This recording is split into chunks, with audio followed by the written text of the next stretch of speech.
Hello good morning guys. तो आज है हमारा कम्युनिकेशन की सीरीज़ का डे नंबर 20, जहाँ पे हम हमारे कम्युनिकेशन को इम्प्रूव करने के लिए कुछ एक्सरसाइज करेंगे। इस सीरीज़ में हम हमारी कम्युनिकेशन को इम्प्रूव करने के लिए दो फैक्टर पे काम कर रहे हैं। जो पहला फैक्टर है वो है डीप वॉइस, और जो दूसरा फैक्टर है वो है वर्ड ऑफ आर्टिकुलेशन। तो इस वीडियो में हम जितनी भी एक्सरसाइज करेंगे उन सभी के हम 5 रेप्स करेंगे। तो चलिए शुरू करते हैं। और हाँ, अगर आप भी अपनी कम्युनिकेशन में इम्प्रूवमेंट लाना चाहते हो और अपनी आवाज़ को थोड़ा डीप करना चाहते हो तो इस सीरीज़ का पार्ट ज़रूर बनिएगा। तो चलिए शुरू करते हैं। जो सबसे पहली एक्सरसाइज करेंगे वो हम डीप वॉइस के लिए जितनी भी एक्सरसाइजेज है वो करेंगे। तो उनमें सबसे पहली एक्सरसाइज जो है वो है सायरन टेक्निक, जिसमें हम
ये हो गई पहली एक्सरसाइज।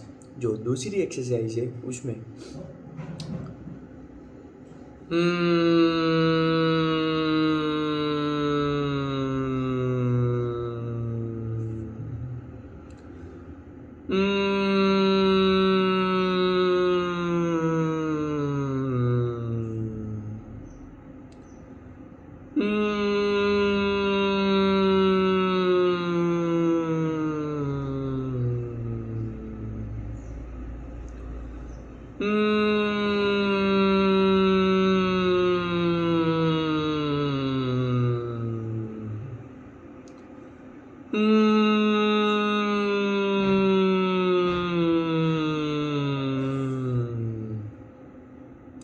अब जो तीसरी एक्सरसाइज है उसमें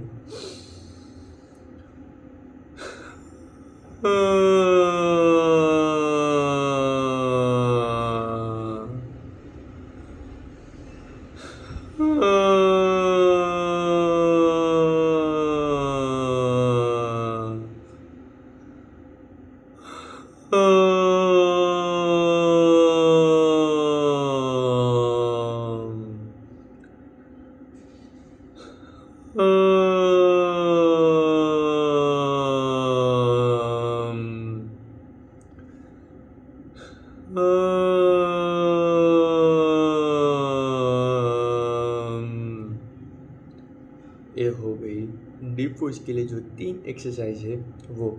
अब हम करेंगे वर्ड ऑफ आर्टिकुलेशन के लिए जितनी भी एक्सरसाइज है वो।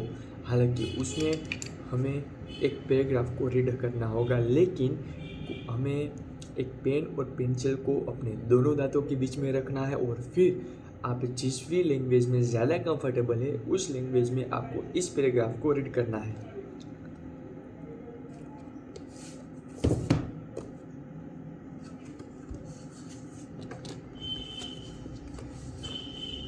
आवाज़ से जुड़ी कसरत का अभ्यास करते वक्त और बोलते वक्त स्वर पर दबाव न डालें।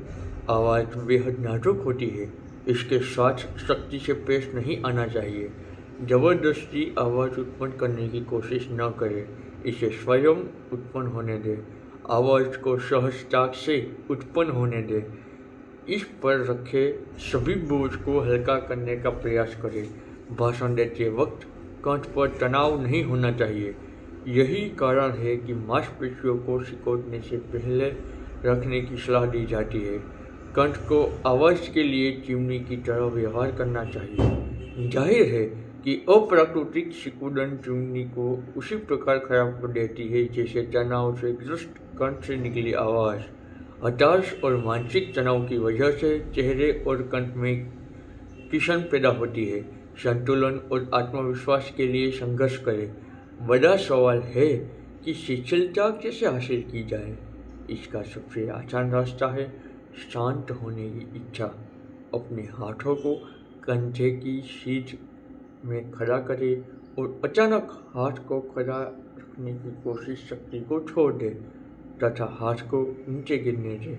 इस तरह कंठ की मांसपेशियों को सिर और गर्दन ढीली छोड़ के आराम देने का अभ्यास करें। अपनी कमर के सहारे शरीर से ऊपरी हिस्से को घुमाएं। सिर को ढीला छोड़ दें और शरीर के निचले हिस्से को स्वाभाविक तौर पर घूमने दें। याद रखें कि इस प्रक्रिया में बल का प्रयोग न करें और सिर को बिल्कुल ढीला छोड़ दें। गर्दन को शिथिल रहने दें और शरीर के निचले हिस्से के साथ खुद ब खुद घूमने दें। सिर को छाती पर गिरने दें। फिर सिर को उठा दें और जड़बे को झुकने दें। जड़बे को उस समय तक हिला छोड़ें जब तक जड़बे के भारीपन का एहसास न हो। कुछ समय बाद ऐसा एहसास होगा जैसे चेहरे पर वजन लटका दिया गया हो। इस कसरत के द्वारा स्वर में मधुर बदलाव के लिए मांसपेशियां तैयार हो जाएगी और स्वर बिना किसी बाधा के निकलने लगेगा। बस इसी तरह आपको एक पैराग्राफ को रीड करना है और जो दूसरी एक्सरसाइज है उसमें हमें अपने माउथ के मसल को थोड़ा स्ट्रेच करने के बाद फिर एक पैराग्राफ को रीड करना है। जैसे कि आवाज़ से जुड़ी कसरत का अभ्यास करते वक्त और बोलते वक्त स्वर पर दबाव न डालें। आवाज़ बेहद नाजुक होती है, इसके साथ सख्ती से पेश नहीं आना चाहिए। ज़बरदस्ती आवाज़ उत्पन्न करने की कोशिश न करें, इसे स्वयं उत्पन्न होने दें। आवाज़ को सहजता से उत्पन्न होने दें। इस पर रखे सभी बोझों का हल्का करने का प्रयास करें। भाषण देते वक्त कंठ पर तनाव नहीं होना चाहिए।